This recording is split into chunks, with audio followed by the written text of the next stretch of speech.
Good evening. Welcome to All Things Victorian. I'm your host, Victoriana Lady Lisa, and I'm delighted that you've joined me again this evening. I have a very, very unusual, unique show tonight. We're going to talk about Victorian superstitions. Did you ever feel like someone was watching you? Did you ever get that feeling?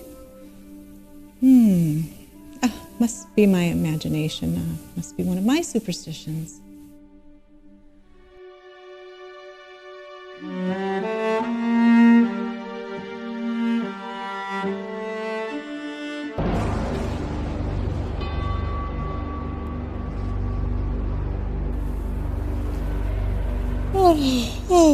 Pardon me, I'm not tired.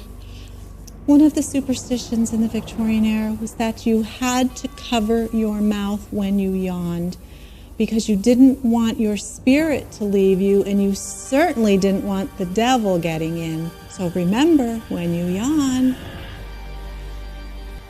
And when there was a death in the home, all of the clocks had to be stopped at the immediate time of death, or it was bad luck. And of course, it was also practical because then when the doctor came, or the undertaker, he would then know what time the deceased departed.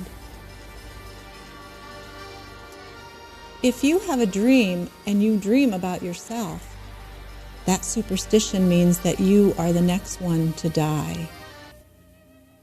Have you ever heard anyone in your family say, "Oh, don't open an umbrella in the house, it's bad luck"? Well, my aunt and my grandmothers used to say that all the time when I was younger, and I couldn't imagine what is the problem with opening an umbrella in the house. Well, it turns out that it is indeed a Victorian superstition. You see, the Victorians were terrified that if you opened an umbrella in the house, or even if you dropped it on the floor, that someone in your home would be murdered. Oh, I hope we're all here after the show. These superstitions were not invented by the Victorians. Many of the superstitions go way back, but the Victorians just seem to have elevated them to an art form. And by the way, speaking of salt and superstitions, the next time you look at Leonardo da Vinci's masterpiece of The Last Supper, look at Judas with his elbow on the table and take notice what's next to his elbow.